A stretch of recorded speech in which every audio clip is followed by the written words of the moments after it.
Musicians are different than the 9-to-5ers. You know, it's a different mentality. It's I think it really is something that's in your blood, and the lifestyle is different. You have roots. There's certain places where you come home to, but the whole planet is your home. Eddie Van Halen's early life and career. Eddie Van Halen was born on January 26, 1955, in Amsterdam to a Dutch father, Jan Van Halen, a jazz saxophonist and clarinetist, and an Indonesian mother, Eugenia Van Halen. His multicultural background and unique upbringing shaped Eddie's identity and music. In 1962, seeking better opportunities, the Van Halen family moved from the Netherlands to Pasadena, California. The cultural shift was challenging for Eddie and his older brother Alex, who initially spoke no English and faced struggles adjusting to their new environment. Music became their refuge and a language they shared deeply. Interestingly, Eddie began his musical journey on the drums while Alex took up the guitar. But as fate would have it, the two brothers swapped instruments, marking a pivotal moment in rock history. Eddie's fascination with the guitar grew rapidly. He would lock himself in his room and practice for hours, developing the style that would later redefine the instrument. This relentless dedication led Eddie and Alex to Southern California's vibrant club scene, where they began performing under various band names, honing their craft and building a local following. In 1972, they officially formed Van Halen, with Eddie on guitar, Alex on drums, Michael Anthony on bass, and David Lee Roth as the charismatic frontman. With their explosive energy and innovative sound, they quickly became a sensation. By 1978, they released their self-titled debut album, which included the track Eruption, a 1 to 42-minute guitar solo that left an indelible mark on the rock world. Eddie's groundbreaking tapping technique, where he used both hands to play notes on the guitar neck, became iconic, inspiring a generation of musicians and setting him apart as one of the most influential guitarists of all time. Alex would later reflect on Eddie's early talent, saying in an interview with Rolling Stone, "We always knew Eddie was special. He had this drive, this need to push boundaries, even when we were kids." Their connection and creativity flourished on stage, where, as Alex put it, they didn't even need to speak to understand each other. An unspoken bond that became the foundation of Van Halen's unique, electrifying sound. The brothers' close bond and personal struggles. Eddie and Alex's relationship was at the core of Van Halen's success. From their childhood in the Netherlands to becoming rock legends, the brothers shared a bond that went beyond words,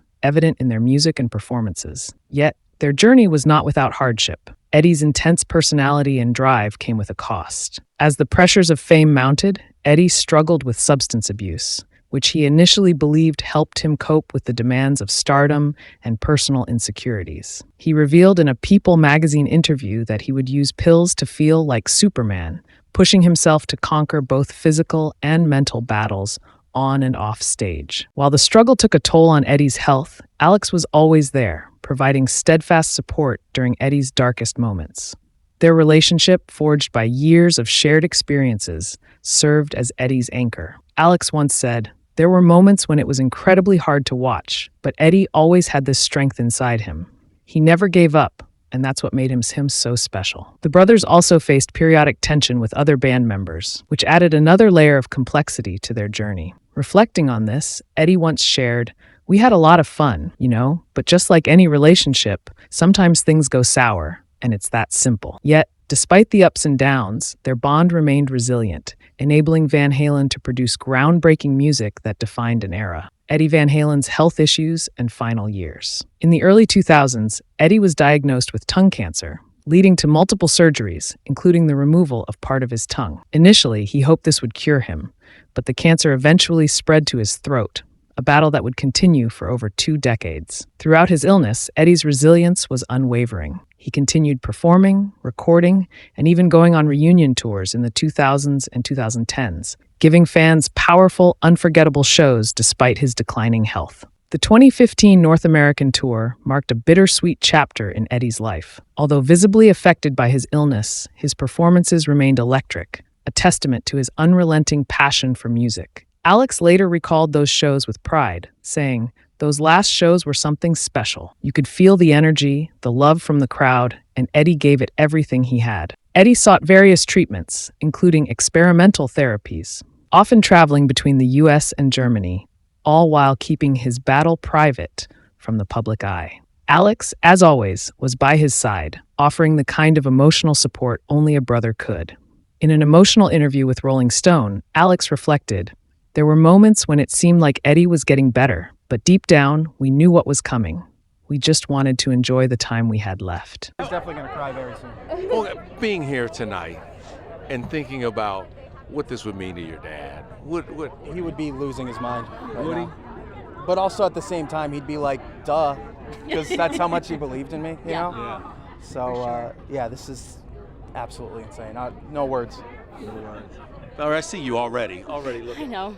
It's an emotional night. It is really emotional. I mean, the song that Wolfie wrote is just such an absolutely stunning, gorgeous song, and it's really beautiful that he was honored for it and for songwriting, because that's the first thing that really stuck out to me is like, Wolfie, you're a songwriter. That's the hardest part of being a musician. Okay, he's gonna get embarrassed. I can't. No. It's certainly insane to be in the same category as a Beatle and Dave Grohl for songwriting. So that's why it feels like I'm dreaming this right now. So. Now I see you. Alex Van Halen's silence after Eddie's passing. Eddie Van Halen passed away on October 6, 2020. The news shocked the world, and tributes poured in from fans, friends, and musicians worldwide. Alex, however, chose to grieve privately, retreating from the public eye. Known for his intense closeness to Eddie, Alex's silence spoke volumes. Later, he shared, "I needed time. It wasn't just losing a bandmate, it was losing my brother. There are no words for that kind of pain." As the remaining band members briefly considered a tribute tour, tensions arose. Alex reportedly felt that a proper tribute to Eddie should be an integral part of the shows. When David Lee Roth refused to include a tribute, saying it would disrupt the show's flow, Alex took it as a sign that it wasn't the right time to proceed. Alex's thoughts on Van Halen's legacy and future. With Eddie gone, Alex has made it clear that Van Halen, as they knew it, would not continue. He was the heart and soul of this band, and without him, it wouldn't be the same. That chapter is closed, he stated. Van Halen's legacy, however, remains indisputable. From their debut in 1978 to their final tour in 2015, Van Halen redefined rock music and inspired generations of musicians. What we did with Van Halen wasn't just about making records or playing shows. It was about pushing the limits and creating something that would last, Alex shared. For him, Van Halen's legacy is one of innovation, passion, and brotherhood, an irreplaceable contribution to rock history. Now we want to hear from you. What's your favorite memory of Eddie Van Halen? Let us know in the comments below.